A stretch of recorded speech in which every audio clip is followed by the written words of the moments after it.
Hi Tech Heads, Fina here. Today I have a video for you about what troubles MG4 owners.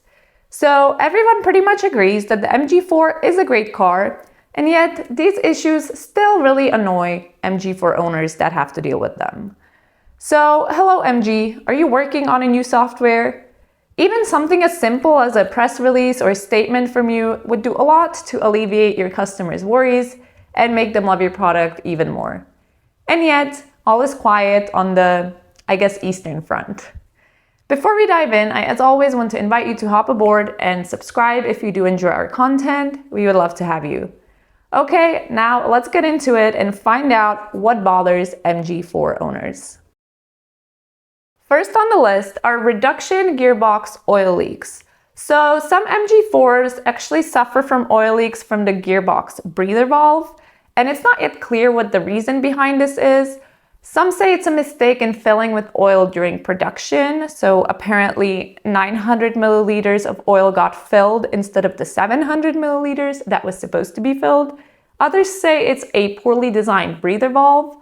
Now, MG actually tried to initially solve this problem by designing a second version of this breather valve, but that actually made the whole problem even worse. So again, still not quite sure what the actual reason behind this is, but it appears to just be a design flaw.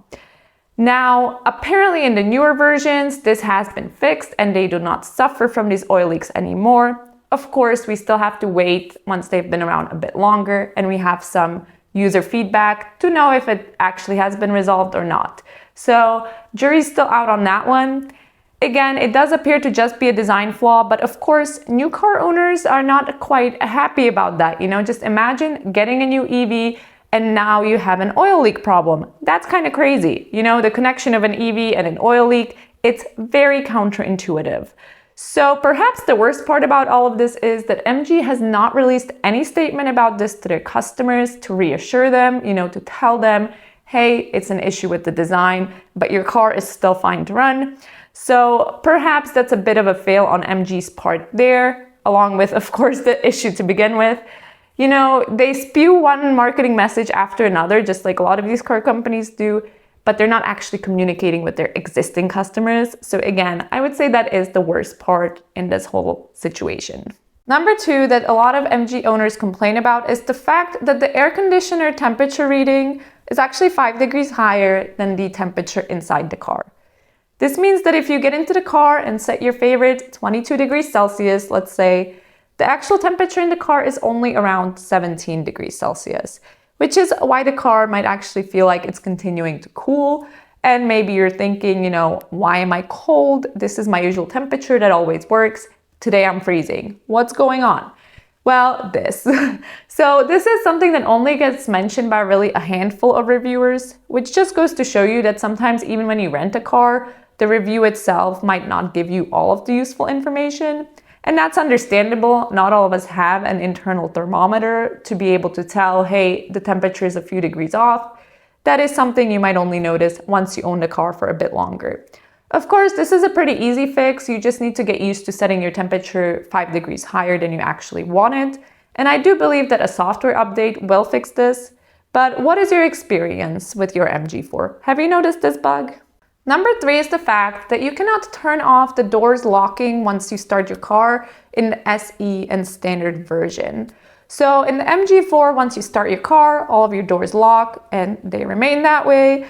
So personally, I don't have a problem with this. I think it's a fine feature and, I wouldn't change it, but not everybody likes it. So if you want your car to remain unlocked once you start it, if you own the SE or standard version of the MG4, at this point, you're out of luck.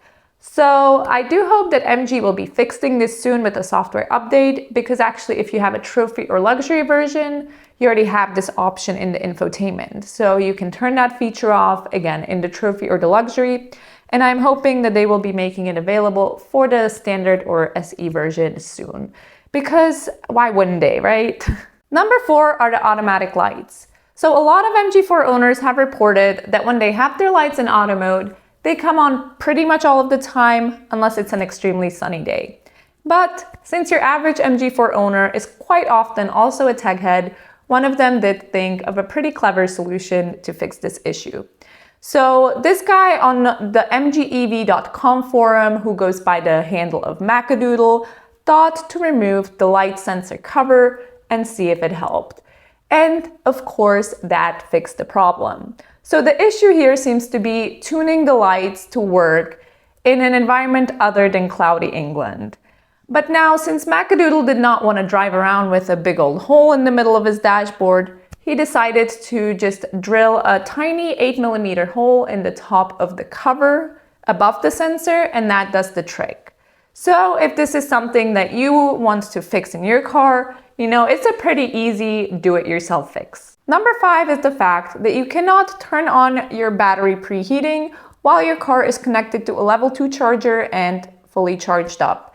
So this is very unpleasant for some users because, let's say your car is connected overnight and it's charging up, and then in the morning you want to preheat your battery before you leave to go to work, right? So you're at home getting ready, you want to just go in your app, start preheating your battery, and have it be, nice and ready by the time you leave.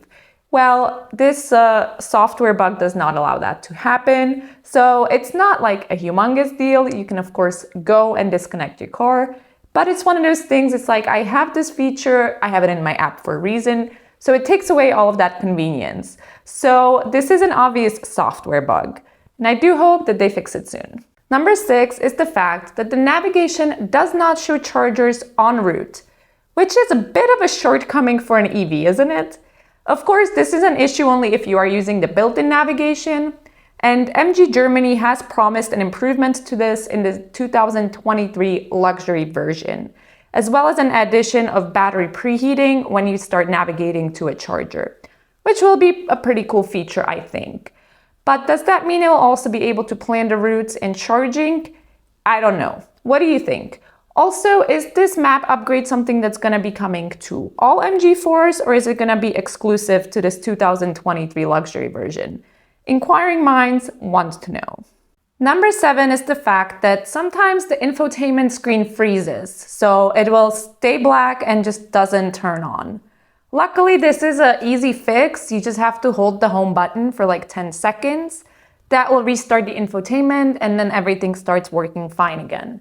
So it's not a huge issue. Of course, if it happens to you often, I could see it being kind of frustrating. Another thing that people mention is the fact that sometimes the parking camera just doesn't turn on. But I do have to say, I know this tends to be an issue in even much more expensive cars than the MG4, which is kind of interesting, isn't it? If you have an MG4, do any of these happen to you? Let us know in the comments. Number 8 is something that a few users complained about, and that is the fact that the radio turns on every time you turn on the car, even if you turned it off when you got out the last time. So, of course, this is, again, a very easy fix. You just have to turn the radio off. But, if you don't listen to the radio and it turns on every single time you get in, I could imagine that could be kind of annoying. Okay, the final thing that a lot of MG4 owners complain about is the fact that the lane keep assistant turns on automatically every time you turn on your car. And apparently it's pretty garbage, so a lot of owners end up having to manually turn it off every time before they start driving.